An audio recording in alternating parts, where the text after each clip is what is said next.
नमस्कार, फक्त योजना या यूट्यूब चॅनलवर मी ओंकार सर्वांचं हार्दिक स्वागत करतो। RT प्रवेश प्रक्रियेसंदर्भात खात्रीशीर आणि प्रॉपर माहिती आपल्या चॅनलवरती दिली जाते।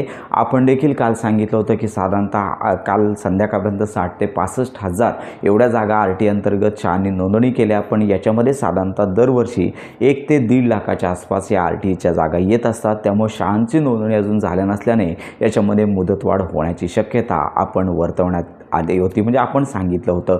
पण लक्षात घ्या की आता या पोर्टलवरती गेलो असता RT प्रवेश प्रक्रियेकरता शाळा नोंदणीचा जो पहिला टप्पा आहे तर याकरता पुन्हा मुदतवाढ झालेली आहे। आणि आपल्या स्क्रीनवरती तुम्ही पाहू शकता तर साधारणतः 27 जानेवारीपर्यंत ही मुदतवाढ करण्यात आलेली आहे। म्हणजे 27 जानेवारीपर्यंत तरी पालकांना ऑनलाईन नोंदणी करता येणार नाही आहे। जोपर्यंत सर्व शाळांची नोंदणी कंप्लीट होत नाही आहे तोपर्यंत पालकांना फॉर्म भरता येणार नाही आहे। त्यामुळे आता ही अंतिम मुदत असू शकते। साधारणतः 27 जानेवारीनंतर विद्यार्थ्यांचे फॉर्म पालकांना भरता येणार आहे। तर यापूर्वी आपण डेमो व्हिडिओ कसा असतो, म्हणजे डेमो फॉर्म कसा भरायचा असतो, तर याचा व्हिडिओ पुढच्या व्हिडिओमध्ये देत आहोत। त्यामुळे आजच आपलं चॅनल सबस्क्राईब करून ठेवा।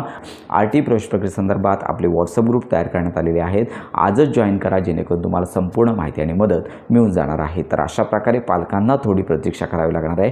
27 तारखेनंतरच RTचे ऑनलाईन फॉर्म सुरू होणार आहे। तर अशा प्रकारे ही महत्त्वाची माहिती संपूर्ण महाराष्ट्रातील पालकांपर्यंत नक्की शेअर करा।